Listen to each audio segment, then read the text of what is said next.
oncology series.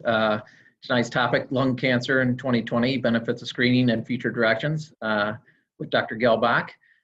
So if you have any questions as we're going along, feel free to comment below, and we'll make sure we can get Dr. Gehlbach to answer those. So no further ado, I'll pass it on to Dr. Gehlbach.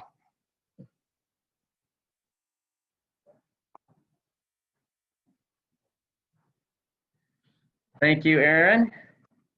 And thank you for tuning in, anyone who's watching.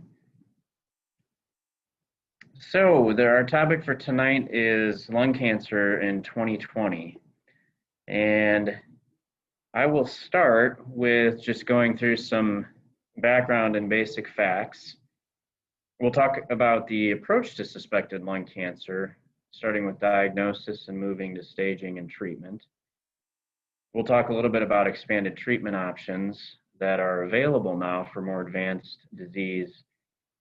And finally, and probably the most important take-home message that I want everybody to get from this is screening for lung cancer. Who is eligible for that and how do we do that? And then we'll take, I have about 30 slides here, so it probably should be maybe 25, 30 minutes, and then we'll take plenty of time at the end for any questions. So the medical term for lung cancer is bronchogenic carcinoma, so a carcinoma originating from the airways. Lung cancer is the most common cancer worldwide. It's also the most common cause of cancer-related death. The vast majority of cases are attributable to smoking, but smoking isn't the only risk factor, and I've listed here some of the other known risk factors for lung cancer, including radiation exposures, certain environmental exposures, including asbestos and high levels of radon, pulmonary fibrosis, which is a scarring condition of the lung, HIV, and certain genetic factors are also known to be associated with lung cancer.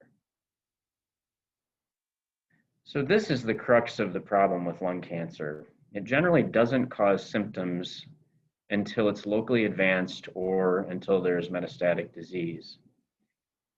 But we also know that about 3/4 of patients have symptoms at the time it's diagnosed. So those two facts together create a huge problem with lung cancer. The other issue is that it tends to be biologically aggressive by nature in comparison to some other types of cancer. And until more recently, we haven't really had an evidence-based effective screening for lung cancer. But we'll talk about how that's changed now, and I think we can do much better in the future with lung cancer. So this is just a list of symptoms, and the reason I included this is that all these symptoms are very nonspecific, so there's really nothing that tells us that generates a high suspicion for lung cancer. All the symptoms are fairly common and can cause, lung cancer causes similar symptoms to other conditions. So the term pathology refers to what does lung cancer look like under the microscope.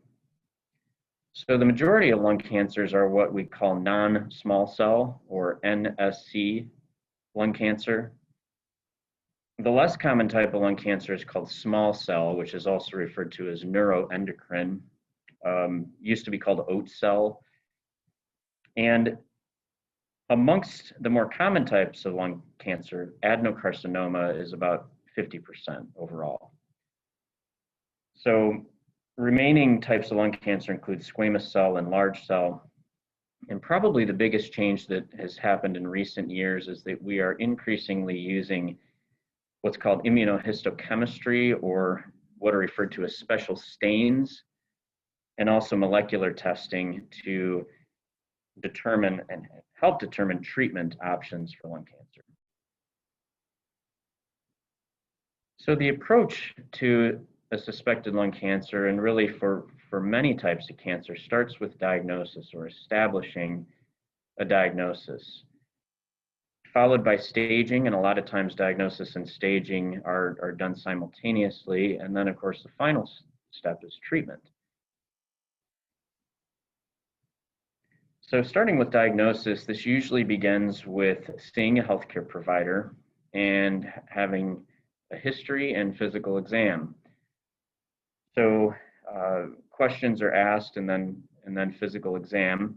Further testing is generally including a chest x-ray, which may be good enough to identify an abnormality, but is generally not good enough to tell us specifically where the abnormality is and what type of biopsy may need to be done. So usually we're looking at a CT or computed tomography CT scan with contrast to better define the abnormality. Laboratory testing is usually part of the workup as well. And then ultimately, a biopsy is needed, and that may be referred to as tissue sampling. And depending on where the abnormality is on CT scan, lung biopsy or lymph node biopsy can be done by several different means. So moving on to staging, this will depend to some extent on what type of cancer is suspected based on the initial imaging and also the biopsy. And it's a little bit different for small cell versus non-small cell lung cancer. But a lot of times a PET CT scan will be included. Other tests that may be included would be a bone scan or a brain MRI. And then the final staging will be according to what's known as the TNM system. And the T refers to the size and characteristics of the primary tumor, meaning the primary mass or lesion that's in the lung. The N refers to lymph node involvement and the location of those lymph nodes. And then the M refers to whether or not it has spread to other locations. And examples of that could be other organs, or it could be even within the chest to fluid around the lung or to the opposite lung. And then the final staging is categorized as 1, 2, 3, or 4 with subgroups, with lower stages being more limited disease and higher stages being more extensive. And then treatment for lung cancer will depend upon what type of lung cancer it is, so small cell versus non-small cell. And it also depends on molecular features, the stage, and it depends on the patient. So factors such as age, lung function, and then what oncologists will refer to as performance status, meaning how healthy are you otherwise, and how well will treatment be tolerated. So we'll go into some of the general aspects of treatment and then a little bit more detail about treatment. And if anyone has questions, please feel free to post those and we can try to address them at the end. So in general, stage 1 and 2 cancers, which if we're going to find lung cancer, this is what we hope to find, would be, and this is what we're targeting with lung cancer screening, would be early stage cancers, can often be surgically cured by removal. In some cases, adjuvant chemotherapy, which is chemotherapy given after surgery, is needed. Stage 3 cancers are typically treated with combined chemotherapy and radiation, and then stage 4 cancers are typically treated with chemotherapy, possibly immunotherapy, which we'll talk a little bit more about, and possibly molecular-based agents that are newer. Small cell carcinoma is kind of in a category of its own, which is typically more responsive to chemotherapy, and radiation may be used for small cell also. So a little bit more into the details of non-small cell treatment. And remember, this is the most common type of lung cancer that we see. This is 80 to 85% will be non-small cell. So for early stage 1 or stage 2, surgical resection will generally offer the best chance at cure if it's surgically resectable. And then in some cases, as I mentioned, postoperative chemotherapy may be given for stage 1B or stage 2.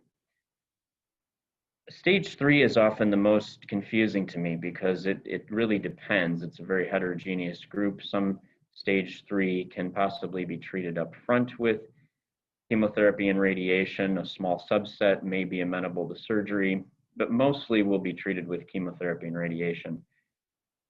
And then stage 4, our main hope is to give patients with stage 4 disease the best quality of life and the most days of life.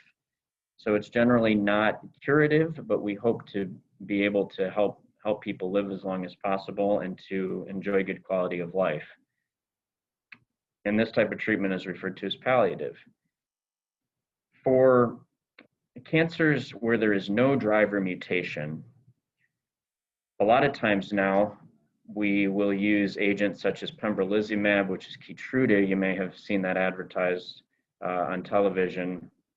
And Tecentriq is another option in that category. When there is not high PD-L1 expression, it's usually more traditional chemotherapy plus Keytruda. And then in the small percentage of cases where there actually is a mutation identified on the testing from the biopsy, the newer molecular-based treatments are an option in those situations. And these are all the testing for PD-L1 and the mutation analysis. These are things that are now just routinely done for any new diagnosis of lung cancer. So we're always looking for these mutations to try to optimize and personalize treatment as much as possible. So for small cell treatment, again, small cell is more of in a category of its own, and it's the less common type of lung cancer. For limited disease, when it's only on one side of the chest and with regional lymph node involvement just on that side, if there is lymph node involvement, it will be chemotherapy and radiation combined. If there's not lymph node involvement, in some cases of small cell, it may be amenable to surgery with chemotherapy following. If it's more extensive disease, it's usually treated with chemotherapy and possibly brain radiation. So as some of you probably know, and as you can surmise from this, the diagnosis and treatment of lung cancer requires a lot of different specialties. So it's not something you can just see one healthcare provider for who can manage it all. So primary care definitely has a role in helping coordinate care throughout this. My role as a pulmonologist is essentially in diagnosis and helping initiate the staging process, and also helping to follow patients through their course of treatment. The medical oncologist would be the one who would actually provide the treatment in terms of the medical therapies, chemotherapy, immunotherapy, and molecular therapies. A thoracic surgeon, if it's an early stage cancer, may need to be involved for surgical treatment. The radiation oncologist would be the one to administer the radiation treatment. And the pathologists and radiologists are working behind the scenes. So these are specialists that you may not actually meet going through this, but they are critical to helping diagnose and manage lung cancer. So we're going to move on to the topic of lung cancer screening, which is a topic that I feel very strongly about, and I think has the potential to really help save a lot of lives. So we'll talk a little bit about the background for what's known as LDCT, or low-dose CT screening for lung cancer. And I'll present some data from the National Lung Screening Trial, and we'll talk about current guidelines for lung cancer screening, as well as some of the controversy related to lung cancer screening. So as we talked about a little bit before, lung cancer is the leading cause of cancer-related death in men and women. And in the US, we're currently still seeing over 135,000 deaths annually, which is more than breast, prostate, colon, and brain cancers all combined. And this number has actually gone down a little bit in recent years, but it's still a very sobering number. We also know that the outcome of lung cancer is directly related to the stage of diagnosis. 75% of patients, as we discussed, present with symptoms and often have incurable disease. 5-year survival traditionally has been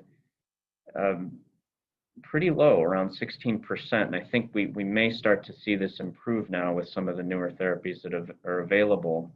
But for many, many years, that number really didn't budge. And so I think part of the issue has been we've had a fairly nihilistic attitude toward treating lung cancer because of how dismal the statistics were. These are survival curves based on staging of lung cancer. And for example, if you just look at the curve on the bottom, which refers to pathologic staging, based on biopsy, and in cases where surgery was used, based on what was found at surgery, the survival ranges dramatically depending on stage at the time of diagnosis. So for a 1A cancer, 5-year survival of 73% versus closer to 10% for stage 3B and stage 4. So I think we've seen lung cancer really be stigmatized, and this is another issue. There is a ribbon for lung cancer. It's not the pink ribbon, but there's a white ribbon. But I think we've not had nearly as much awareness publicly of lung cancer as we have for other conditions. And I think also it's been an issue that the face of lung cancer has been the elderly smoker that has a self-induced condition. And I think this has really been unfair, but I think it's contributed to some of the stigmatization of lung cancer. And there's just been less public awareness. And I think this is changing. Every couple of years, when I give a lecture to the residents here about this very topic, I just do a quick Google search for breast cancer awareness and lung cancer awareness and see how many hits I get. And this gap is actually narrowing. It's still far greater for breast cancer awareness, but the gap is actually narrowing. So I think public awareness is getting better for lung cancer. And November is Lung Cancer Awareness Month, so keep that in mind. Get out your white ribbons. So why do we screen for lung cancer? What's the point of this? So the point is to detect early stage cancers to improve the overall cure rate and to improve mortality. I think another benefit of screening is it can increase public awareness and knowledge of this condition. So the trial that really has paved the way for lung cancer screening in this country was called the National Lung Screening Trial, or the NLST. And this was a huge trial, over 53,000 enrollees that were randomized to either annual chest X-ray versus low-dose CT for a period of 3 years. So in order to be enrolled in this trial, you had to be between the ages of 55 and 74, and you had to have smoked at least 30 pack years, which means 1 pack a day for greater than or equal to 30 years, or a half pack a day for 60 years, or 2 packs per day for 15 years. So some equivalent that led to at least 30 pack years. And you also had to be either actively smoking or have quit within the past 15 years. And chest X-ray screening was utilized as the comparison arm in this trial as usual care, because prior studies had shown that chest X-ray screening was really not effective for lung cancer. So the highlighted states here are states that were included as sites for enrollment in the National Lung Screening Trial. And the reason I put this up there is just to show that it was all across the country, multi-center, including multiple states in the Midwest. And the reason this is important is because we believe these data are actually applicable. If it was just a single center study, you wonder, well, does it work when it's done elsewhere? But this was a huge trial done at multiple sites throughout the US. And it was actually stopped at an interim analysis in 2010 after a follow-up of 6.5 years. And they had already seen a 20% relative mortality reduction in the group that was screened with low-dose CT, and even a 6.7% all-cause mortality reduction. So in summary, this trial showed reduced mortality in a high-risk population. The number needed to screen was 320, so 320 patients had to be screened in order to save one life. But this is actually cost-effective. And when we look at the historical standard in the US being dialysis, somewhere in the range of $60,000 to $130,000 a year, the cost estimates for lung cancer screening fall right in that range. And even if you look at the World Health Organization that suggests less than 3 times the GDP be reasonable, this is well within what's felt to be reasonable for cost per quality adjusted life years. So it looks to be effective at reducing mortality, and it looks to be cost effective. So those are the benefits of lung cancer screening. Save lives, cost effective. It doesn't get any better than that. So what about harm? So we have to think, what are the benefits, what are the harms? So potential harms of lung cancer screening are not trivial, and we have to include these whenever we discuss lung cancer screening with patients. So one potential issue is the detection of benign nodules or small spots in the lung. And we know from the research that about a quarter of low-dose CT scan results will be abnormal. So 75% or so will be normal, and the remaining quarter will be abnormal. One of the issues, though, is that the vast majority of those will be false positives, which is not entirely unusual with any screening. When we're screening for anything, we're looking to cast a broad net and to find a few positives. So if we look at lung cancer screening, of the tests that will be positive, about 11% of those will require an invasive diagnostic test, typically meaning a biopsy. And a lung biopsy can have potential serious complications.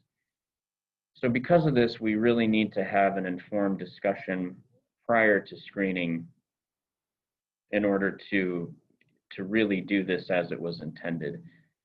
Another potential harm is overdiagnosis, which we'll talk a little bit more about, radiation exposures, the anxiety associated with testing, and then just utilization of our resources. But again, this looks to be cost effective. So overdiagnosis is really a difficult thing to approach and get your head around, but what it means is the detection of a lung cancer that would not be clinically apparent in the patient's lifetime. And really what that boils down to is detection of a lung cancer that you may live with for the rest of your life and die from something else. Really difficult to determine when that may or may not be the case. But clearly, we don't want to be diagnosing and intervening upon cancers that won't affect a person during their natural lifetime, but it depends on how long someone will live. So we think that the risk of overdiagnosis probably ranges somewhere 13 and 27% based on observational data. And hopefully the data from the National Lung Screening Trial will provide more information about this with further follow-up.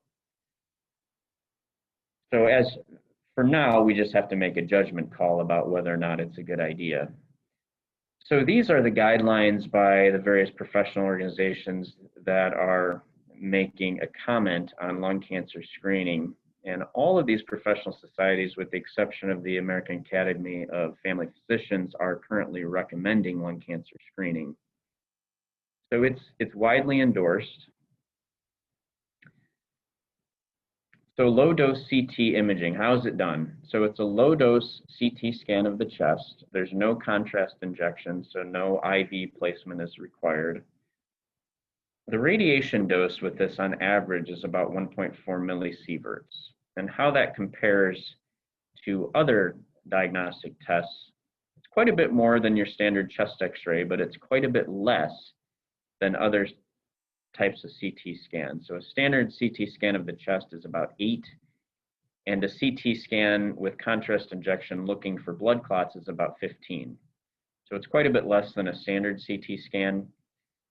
The radiologist that interprets the CT scan will give what's called a lung RADS score, which is analogous to the BI-RADS score for mammography.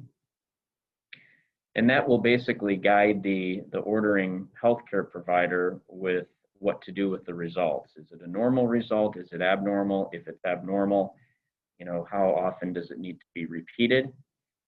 And if it's normal, it's done once annually until the patient is no longer eligible. So either until they hit the upper age limit for screening or until they've reached 15 years from the time of smoking cessation.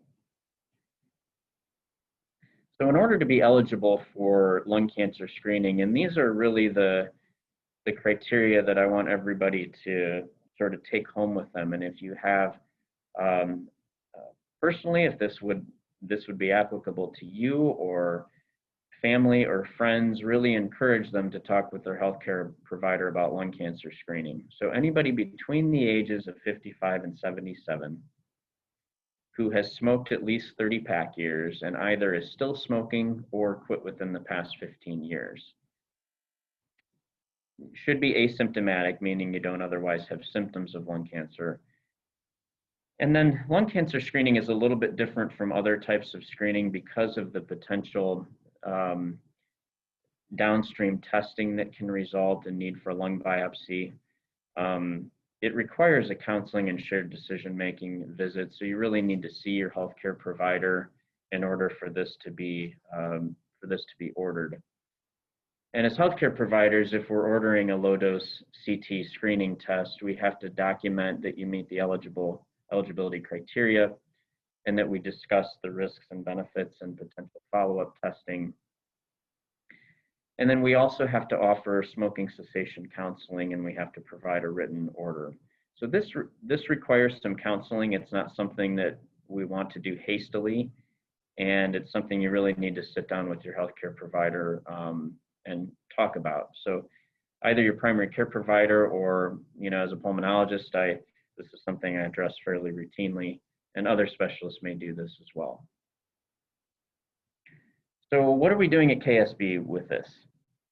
So we launched the lung cancer screening project in January of last year, and we were able to start the low-dose CT protocol in, I think it was July of last year, July or early August. And we are submitting data quarterly to the American College of Radiology registry. So we have an active lung cancer screening program, and I'm really, really happy that we've been able to get this started, and I do think it will make an impact. So with lung cancer screening, we could do better, and I don't mean we as an organization, I mean we throughout the country. We're just not doing a very good job of this so far, but I think it's going to get better. So there was some data presented a couple of years ago showing that in 2016, despite these being national guidelines already, less than 2% of eligible patients underwent low-dose CT, and that was about 2% in the Midwest also.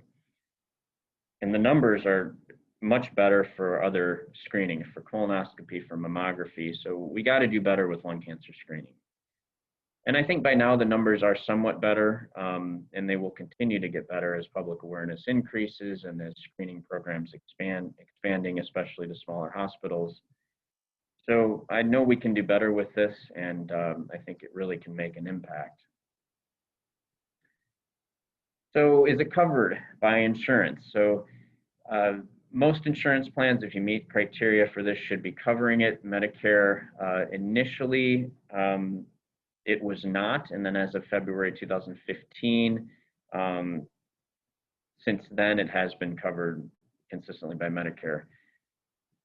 So if you fit these eligibility criteria between 55 and 77 years old, a smoker or quit within the past 15 years, and you have at least 30 pack years, and a written order from your healthcare provider, should be covered.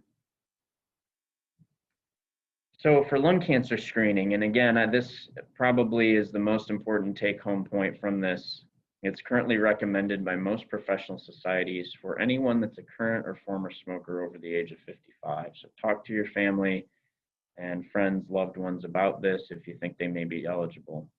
We do have a screening program at KSB. Talk with your primary care provider, or if you see a specialist, mention it, they can point you in the right direction.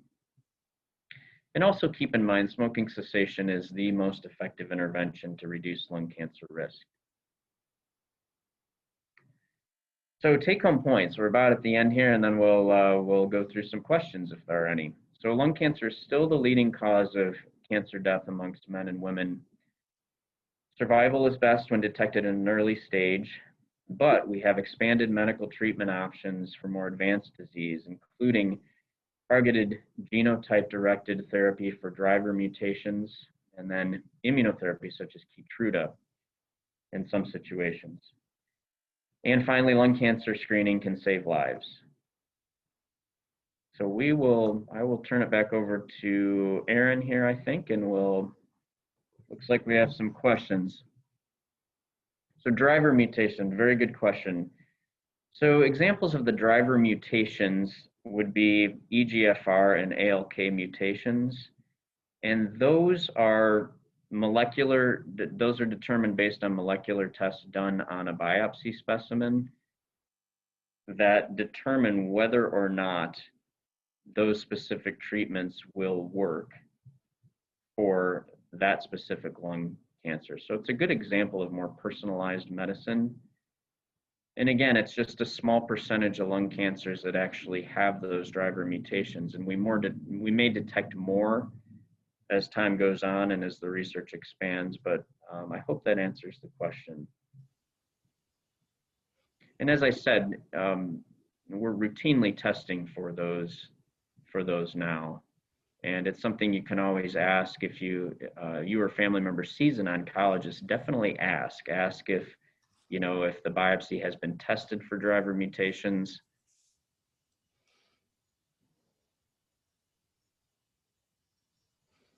So I hope that answers your question. Yes, thank you. Looks like we're the only 3 left, and I think Aaron is one of the hosts, right? So I see someone speaking, but I'm not hearing anything. Let's see. We see you speaking, I'm just not hearing, sorry. That's all Try to right. figure it out. Can you hear me now? Mine is showing that it's not muted.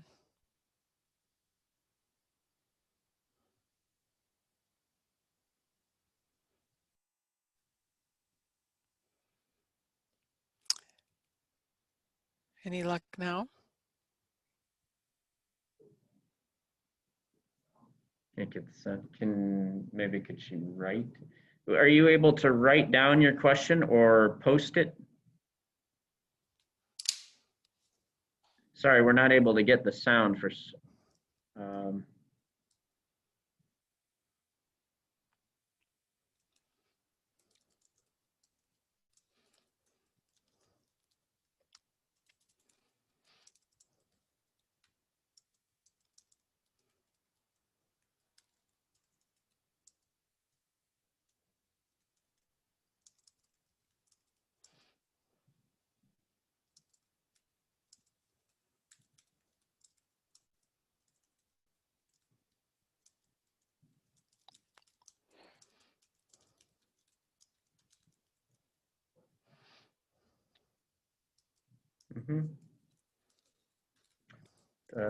any ideas?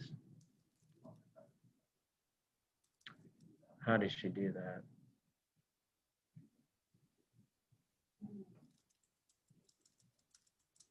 Sarah.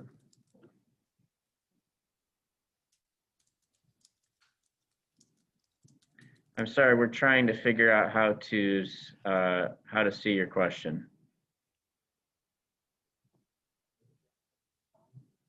Okay. Where is it? I don't see it. Maybe it's. Oh, here we go.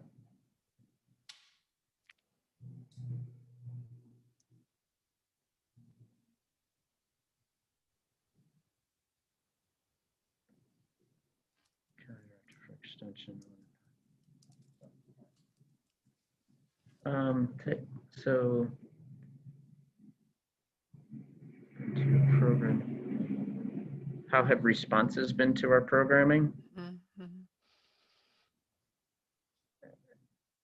Yeah, I'm not sure for some of the other, you know how responses have been to this series so far?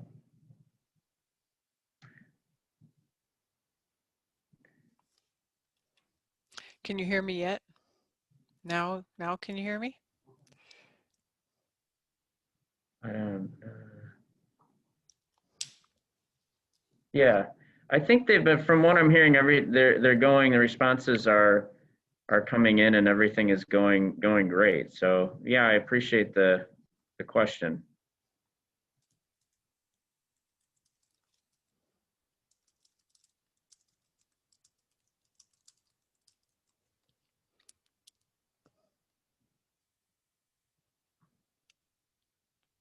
Oh, maybe the volume's turned down. Let's see.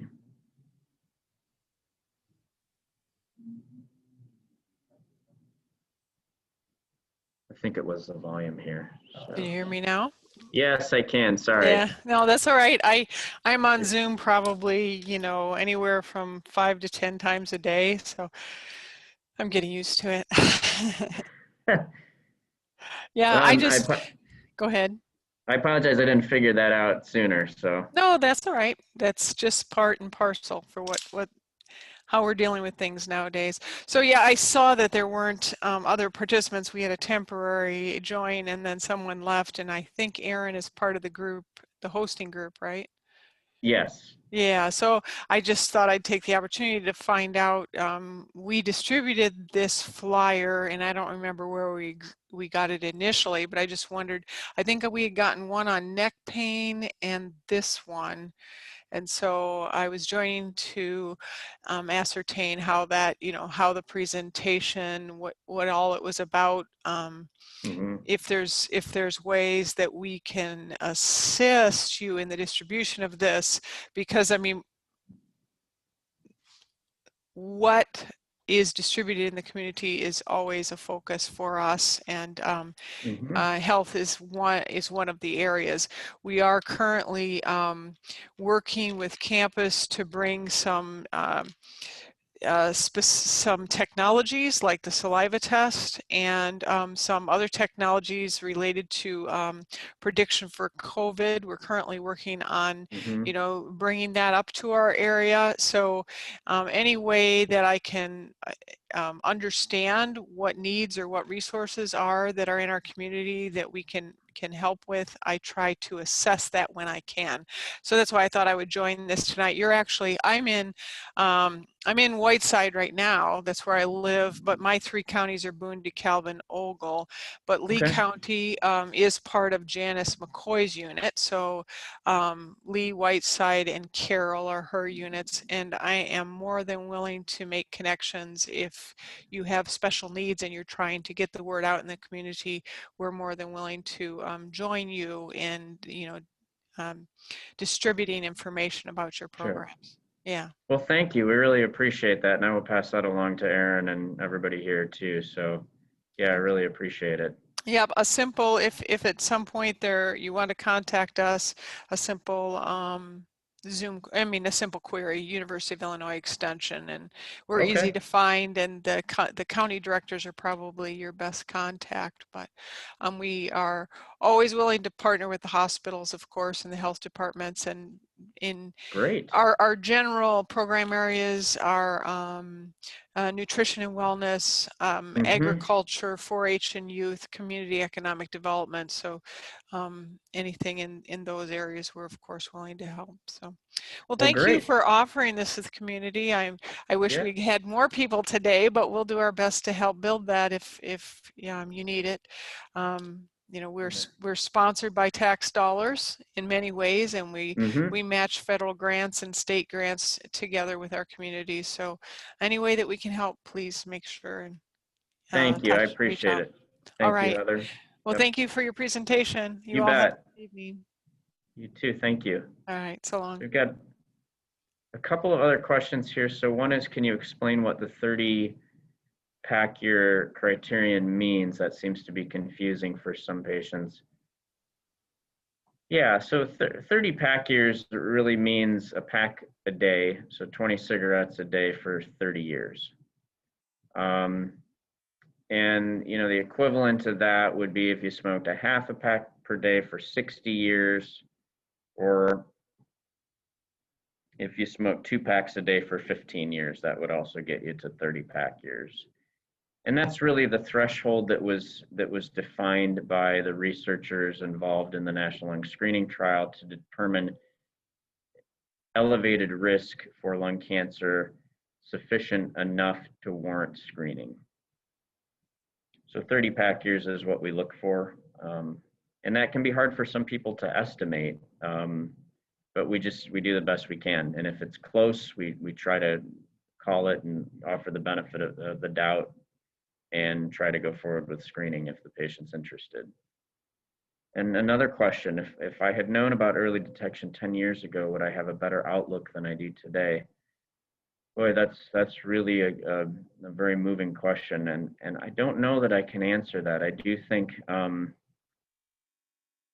you know, if whoever's posing the question has more advanced disease, on the one hand, there are better options out there now for treatment of more advanced disease. Some of the molecular therapies that we mentioned and agents like Keytruda were not available. And now they are, I think they are offering to extend life and offer better quality of life for some patients with more extensive disease. But I mean, early detection, if we had this information available earlier, I mean, it may have improved outlook for patients who, you know, experienced lung cancers, you know, years ago. So that's a really good question. So anything, you know, I guess the other thing I would add to that as I'm thinking about it more is there's been, you know, there've really been decades of research done on lung cancer screening.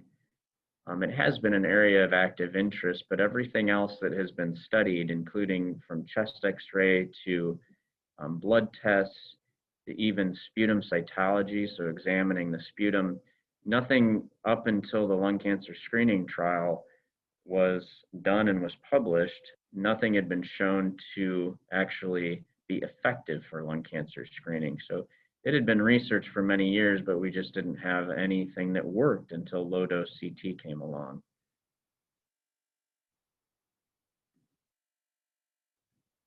So anything else? Any other questions?